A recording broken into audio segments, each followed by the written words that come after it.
today I'm going to talk you through how I set up my Naturehike Cloud Peak 2 tent. If you bought this tent already, then congratulations. I think it's a fantastic tent. If you've not bought one yet, stick around and I'll share with you a discount code so you can save yourself a little bit of money. Save yourself a little bit of weight. You get this footprint with the tent. I wouldn't bother taking that with me. Here we've got the main bits of our tent. Pegs. This is what they look like. I've got a bit of sand from my last canoe expedition. This is the top rain cover. There's 3 poles in that bag. And here we have the tent. This is the head. This is the feet. So these yellow bits are the inner. The green bit is the outer. It's all going to go up in one. You can maybe make out in this green fabric, this outer is going to come out a bit further over here somewhere. And the same on this side. This is going to come out here somewhere to end up giving us the porches on each side and an overall hexagon shape. Let's pop this side out and then this porch out as well. And there we see it start to take that shape.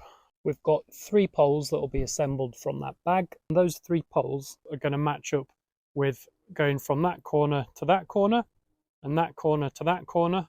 And then the third one is going to go from this porch to that porch. So we'll end up with this crisscrossing structure that's a really strong dome design. Here we've got our tent pegs. This is the bag for the poles and this is the bag for the tent. You can put them inside each other with the pegs in, and that way you know they shouldn't blow away whilst you're getting the tent set up. Try and be fairly gentle when you're setting these poles up. The way they work is that each one of the 3 poles has one of these elasticated strings running through it. Then you can clip each one together and then we'll lay them across the tent ready to start popping it up. So I'm going to take the end and put that one near that corner there. I'm going to put the second one on top of that with the end over there. And the third and final one we're going to lay going from porch to porch. At this other end, the pole will extend beyond the tent because it's not yet popped up to form the dome. So as we come around, you can see this red aluminium piece has a hole in it. I'm just going to pop the end of the pole through that. What we can see now is that the pole is roughly running along this seam, and we've got some of these clips here. So just making sure that the clip isn't twisted. I'm going to clip 2 of those on. That'll help give us a bit of support to the pole when we start popping the tent up. Same for these other 2 as well. So make sure that that goes in, and then these 2 clips on. Third one now. And those 2 clips on again. We've got these 3 ends in. You can maybe see our hexagon again. So I'm going to start popping these up now. I'm going to do that by doing the pole that's lying on top first of all. So if I just start pushing that up a little bit, what I'm trying to do is get the other end into this hole here. And you can see because we put those 2 clips on, then it's going to have a little bit of support. So I'm just going to put 1 or 2 of these on as well. Let's go for 2 with that one there. Next one I'm going to go for is the second one up, which is this one. So as I start pushing this in, then it'll start taking a little bit of shape. And then the final one, put those on as well. Okay, so we've got something that's starting to look a little bit like a tent. There's a 3rd clip on each end. The reason I didn't do them at the beginning is it's hard to pop the tent up if you put too many on, but I'm just going to do a quick once round and pop those last 6 clips on. Almost there. This triangle in the middle has these 3 clips on. Each one of those just clips onto the pole. I always put it on the pole that's on top because then that pole is also supported by the pole that's underneath it. One of the many cool things about this tent is that we've essentially just put the inner and the outer up in one go. I'll show you it back inside here. So I've got the yellow inner here with the mesh, and that's popped up at the same time as the green outer, which is lovely. You might have spotted though that these 2 areas on top are made of mesh, which is great for air ventilation, but we have this final green cover to pop on to make sure that the tent is fully waterproof. The cover has an upside and a downside. There's a run of plastic tape where it's been seam sealed on the downside, and the top side is just plain green fabric. When we come to put this final cover on, the head end is longer than the foot end. If you have a look, you can see these darker green seams going through it. And there's one longer edge which doesn't have any seams on it. That's the head side.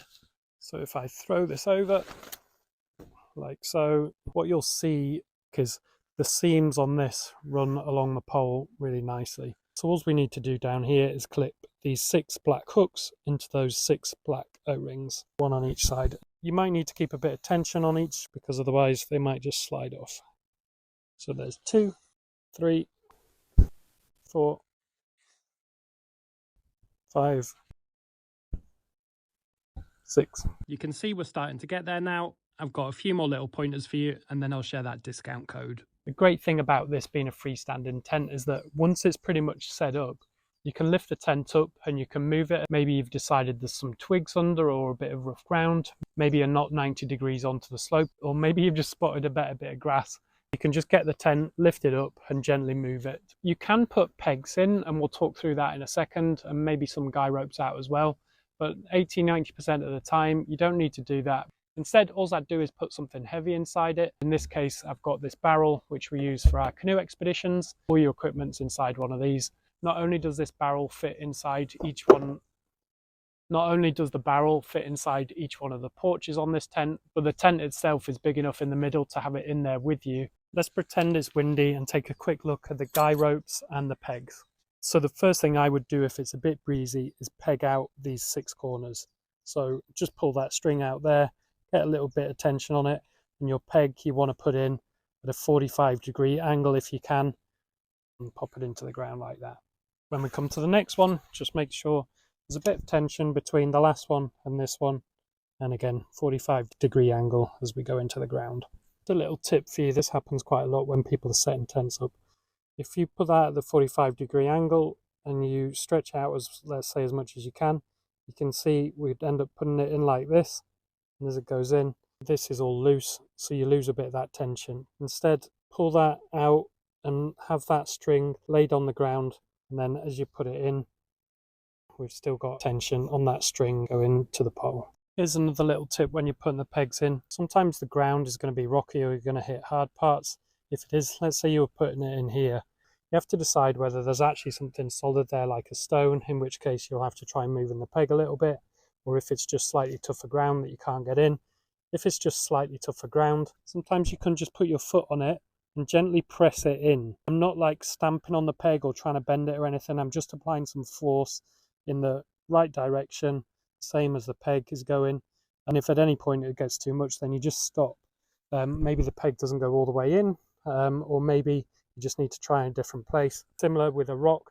Again, you're not just trying to whack the rock regardless. If you've decided it's windy enough to put all 6 of those corner ones in, then there's a couple of these, one at the foot end, one at the head end, that you can put in as well. Final thing we could do is to get one of these guy ropes out. The way I tie and untie these is just putting these in a loose knot. We can take this end. I would always pull it out in line with the pole. And what you could also do to add a little bit more strength is tie it around the pole so that you're giving some resistance to the pole rather than just to the fabric. So I'm just going to put a little loop around the pole there. You can see that. In general, the further these out from the tent, then the more support I think they're giving. Pop that in and just cinch it up a little bit here. Depending on the wind, you don't necessarily need all 6 of these out. If the wind were coming from the foot end, then maybe we'd just put this one and this one out. So I'll show you one more of these, just a little loop around there. Pull it out in line with the pole and then tighten it up. When it comes to packing any tent away, I recommend you always close all of the doors and everything like that. So when you come to set it up, you can get things nice and taut.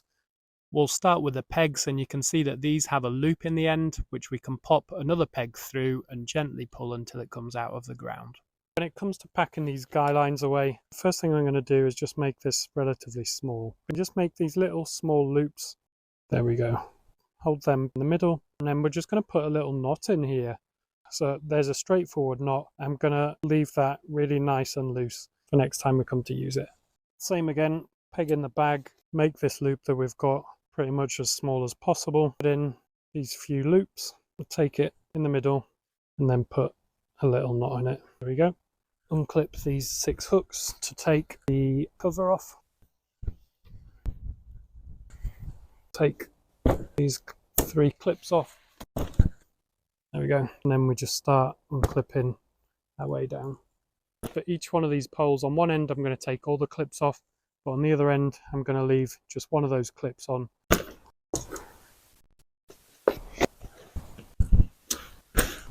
These 3 have just got 1 clip left. These 3 have not got any clips left. And what that means is that the poles are still all standing because they've got one of these clips on. So now when I come around here, I can take this clip off, unpeg it from here, and then take this pole off. And I can lay that to the side. Same again for the next one. Pop that off, and then I can take that out. Third and final one. Take that out. Gently take our pole out of there. I'm going to grab my pole bag and I'm going to disassemble these 3. Just pull that away and bend it over. There we go, that's 1, 2, 3. You can see here with some of the pegs left in that clear hexagon shape again. I'm going to fold this in until we can see the inner there.